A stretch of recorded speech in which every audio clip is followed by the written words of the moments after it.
સુરતમાં અનેક વિસ્તારોમાં ખાડી પૂર ઓસર્યા છે। વિગતો સુરતથી સામે આવી રહી છે। સુરતના અનેક વિસ્તારોમાં ખાડી પૂર ઓસર્યા છે। ખાડી પૂર બાદ ગંદકીનું સામ્રાજ્ય જોવા મળી રહ્યું છે। તો સરથાણા પોલીસ મથકમાં કાદવ ભરાઈ ચૂક્યો છે। દસ્તાવેજો સહિતની વસ્તુઓ ખુરશી ઉપર મૂકવામાં આવી છે। કાદવ અને ગંદકીમાં કામગીરી કરવા માટે પોલીસ મજબૂર બની છે।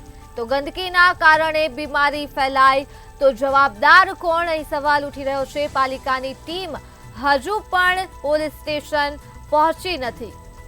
તો સુરતમાં અનેક વિસ્તારમાં ખાડી પૂર ઓસર્યા છે અને પૂરના પાણી ઓસર્યા બાદના દ્રશ્યો જોવા મળી રહ્યા છે। પાણી ઓસર્યા બાદ ગંદકીના દ્રશ્યો જોવા મળી રહ્યા છે। સુરત શહેરમાં ખાડીપુર આવ્યા હતા અને ખાડીપુર હવે ઓસરી ગયા છે, પરંતુ આ ખાડીપુર ઓસર્યા બાદની જે ગંદકી છે તે જોઈ શકાય છે। સુરતનું સરથાણા પોલીસ સ્ટેશન છે અને આ સરથાણા પોલીસ સ્ટેશનની અંદર ખૂબ જ ગંદકી જે છે તે અત્યારે જોવા મળી રહી છે, કારણ કે જે પ્રકારે ખાડીના પાણી છે તે આ પોલીસ મથકની અંદર ભરાયેલા જોવા મળ્યા હતા, ત્યારે પોલીસ જે છે તે આ ગંદકી વચ્ચે પણ કામ કરવા માટે મજબૂર બની છે।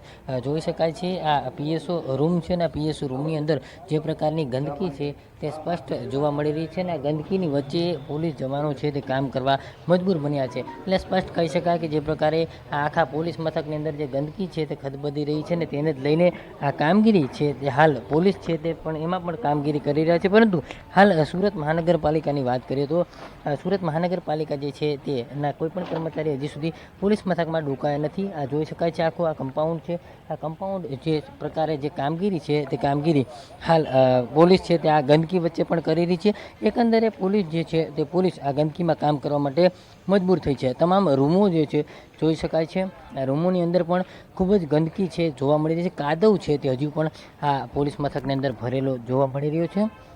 તમામ જે અલગ અલગ વિભાગો છે, અલગ અલગ વિભાગોની અંદર જે આ કાદવ છે તે કાદવ પણ ક્યાંક ને ક્યાંક આ પોલીસ મથકની અંદર હજુ પણ ભરેલો છે। એટલે હજુ પણ અહીંયા યોગ્ય રીતે સાફ સફાઈ કરવામાં આવી નથી અને જે પ્રકારની કામગીરી કરવી જોઈએ સુરત મહાનગરપાલિકાને તે હજી કરવામાં આવી નથી।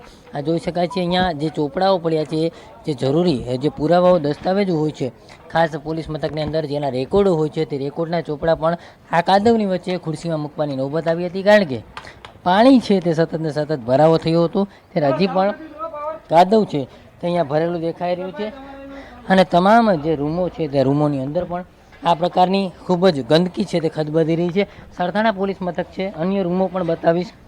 અન્ય રૂમોની અંદર પણ આ પ્રકારની ગંદકી છે તે સ્પષ્ટ જોવા મળી રહી છે અને તમામ જે રૂમોની અંદર હાલ જે પ્રકારની સફાઈ થવી જોઈએ તે હજુ પણ સફાઈ કરવામાં નથી આવી। ત્યારે સ્પષ્ટ કહી શકાય કે જે પ્રકારે સુરત મહાનગરપાલિકા હોય કે સફાઈ કામદારો હોય તે હજુ સુધી કોઈ અહીંયા ડોકાયા નથી। ત્યારે જે પ્રકારની અહીંયા ગંદકી છે તે સ્પષ્ટ જોવા મળી રહી છે અને આ ગંદકીને કારણે ક્યાંય ને ક્યાંય બીમારી ફેલાય તે પ્રકારે જે પ્રકારે આખી આ કાદવ જોઈ શકાય છે। આ તમામ આ કાદવ છે અને આ કાદવની અંદર પોલીસ જવાનો છે તે કામ કરવા માટે મજબૂર બન્યા છે। હજુ સુધી સફાઈ છે સફાઈ થઈ નથી।